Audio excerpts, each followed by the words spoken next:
Kissy, kissy. Hi everyone, Kissany Kistano here, the internet's busiest music nerd. My little puppy is afraid of the fireworks sounds, so she needs to come in here and cuddle up with the daddy. She needs to cuddle up with her daddy. It's time for another installment of the Why You Know Review. You guys know where I go through a series of records that I didn't get a chance to give a formal review over the past month, but now they are sort of in a short form gauntlet format here for you to sort of digest in this one string of short form videos. It's shorter. All of the albums I talk about in this segment are listed down below in the description box, and that's it.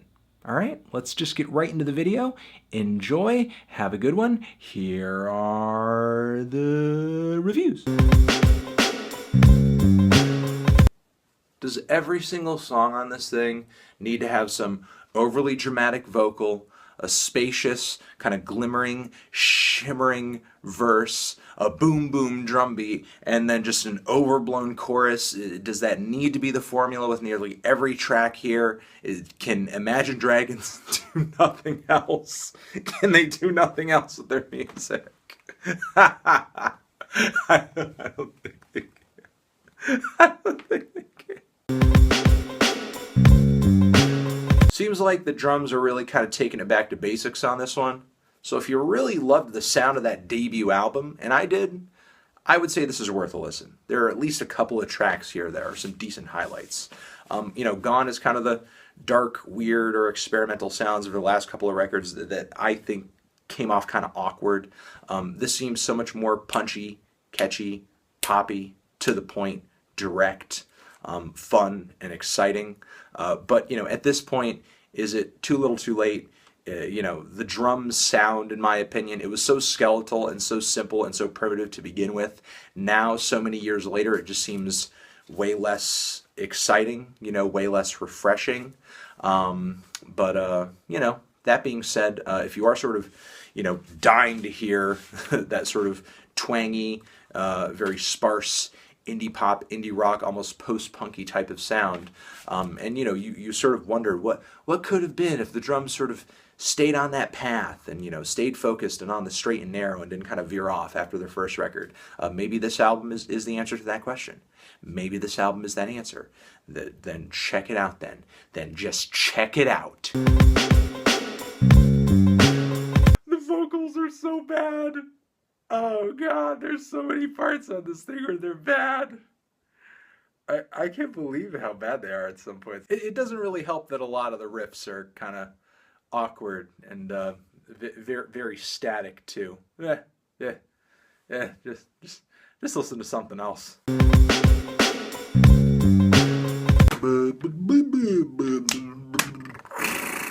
I've never really been much of a Pond fan, and I gotta say, this album is not really swaying me. The band sort of made this transition on this LP from being sort of a straight psych and garage rock outfit to coming through with a lot of synths, doing a sort of very vintage flavor of pop music that's a little anachronistic. Reminds me a lot of Ariel Pink, the hypnagogic pop music that all the kids are listening to these days. And Pond's approach to it is really far from unique or refreshing. There are moments where the songwriting is okay, but generally the album really just has nothing in terms of like a unique flavor or personality for me. Nothing really to keep me coming back. I guess I could see why someone would be into this if you're just like really desperate for some Canadian post-rock, but for me, the album kind of served as a reminder of why the genre is not really much of a thing right now. Indie pop fans, indie flavored singer-songwriter fans, you're not going to find anything altogether new on this record, but I will give it to Marika. There are some very lovely and pleasant songs and vocal melodies on this thing. The tunes are solid. Some of the lyrics are pretty good too.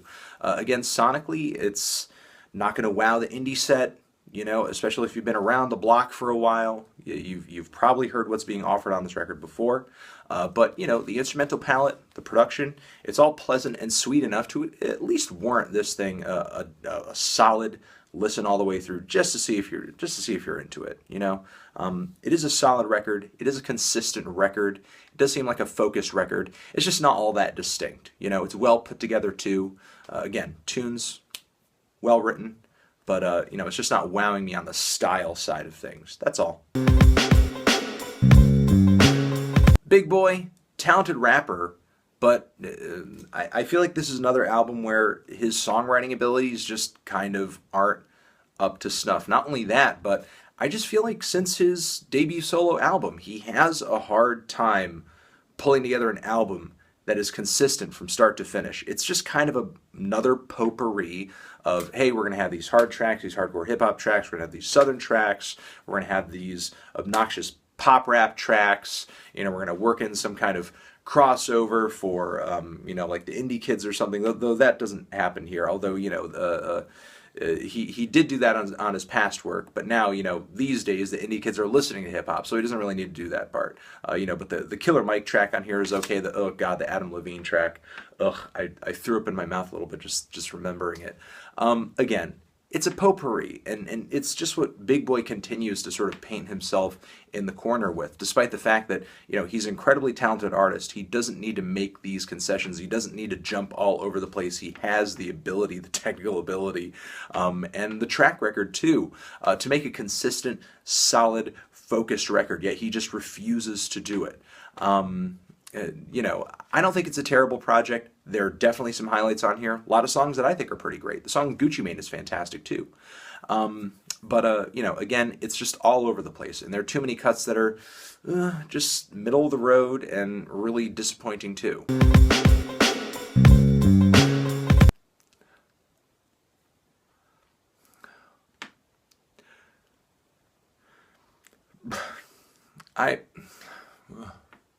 I think we should just leave Nickelback alone. Just leave them alone. Stop bullying them. Just let them live. Let them live.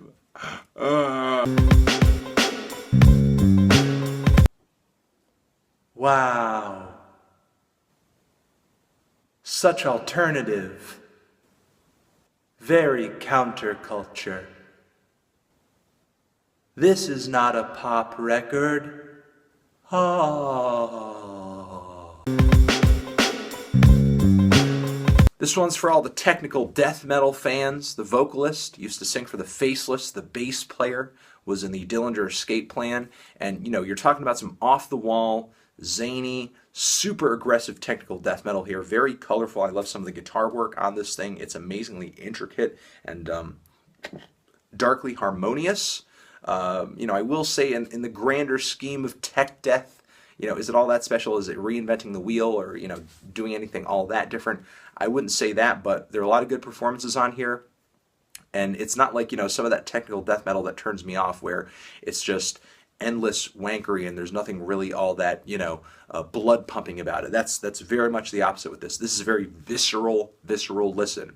You know, while there is a lot of flashy playing on this, some very good playing, you know, the riffs being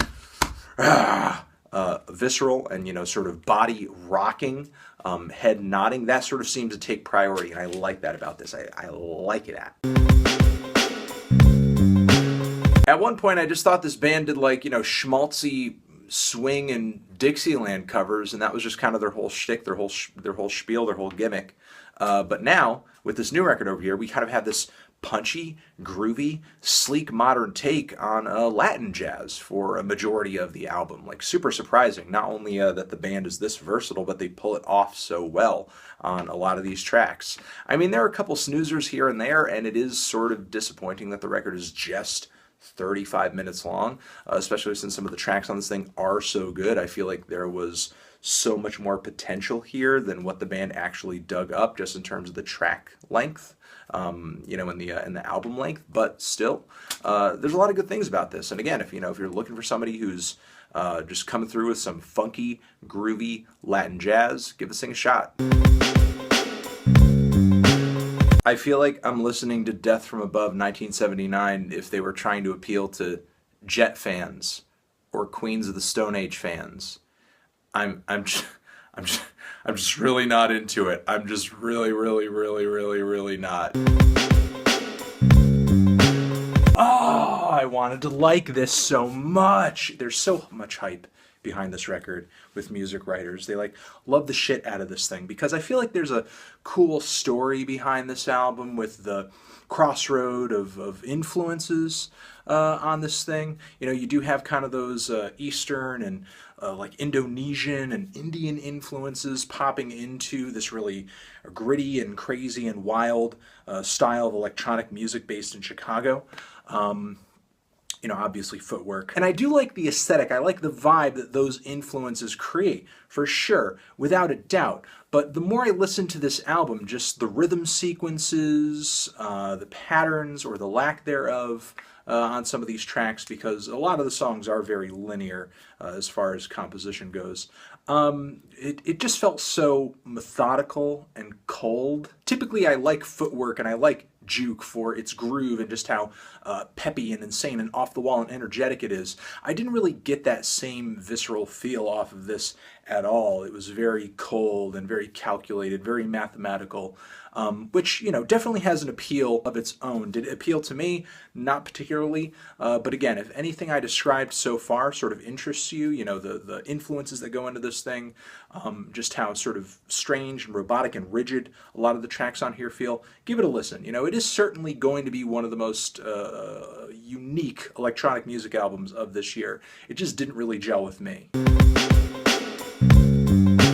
I don't know, this ended up way more inconsistent than I would have liked. I just kind of got the vibe off of this album that Amber didn't really know where she wanted to take it as far as the songwriting style, the musical style. It just doesn't seem to know what it wants to do with itself, and not in the best way.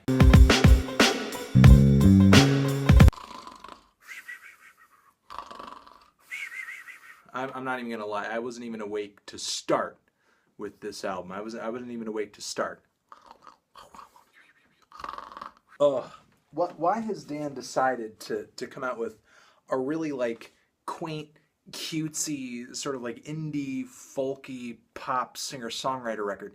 It's so not his style. This vibe does not fit him at all. And I don't really think he does the sound much justice either. Like, it feels like he's intentionally trying to make a record for that NPR crowd that for some reason buys a She and Him album every single time one comes out. Yeah, it's dad pop. It's dad pop. Given that I liked Christian's last album so much, I was pretty excited to see whatever he was going to do next, of course. And like with his last LP, he continues to bring in elements of sequence beats and electronic music, laying some of his trumpet performances and you know, also the backing musicians on this record with a lot of reverb and some strange effects. But maybe he sort of just lays in a little too heavy on this record, at least for my taste. This album, in comparison with his last, comes off so new agey, semi-ambient at points. You know, it has been a while since new age jazz has been a thing, has had sort of a following, and you know, has kind of been active as a genre. At least on this kind of level of visibility. So maybe it's time for some artists to bring it back and just kind of, you know, try their hands at it once more now that we live in a new age of kind of studio trickery and post-production.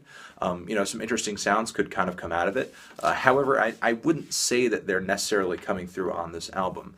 But, you know, with each new release, I'm pretty sure that Christian Scott is going to be going in a different direction, trying something new, doing something refreshing. So I'll just see if the next one, you know, appeals to me any more than this one did. But, you know, if you are a jazz fan and you're looking for an artist who is taking risks and, you know, doing something different, doing something off the beaten path, try this out. Zishin, have you given any of these albums a listen? Did you love them? Did you hate them?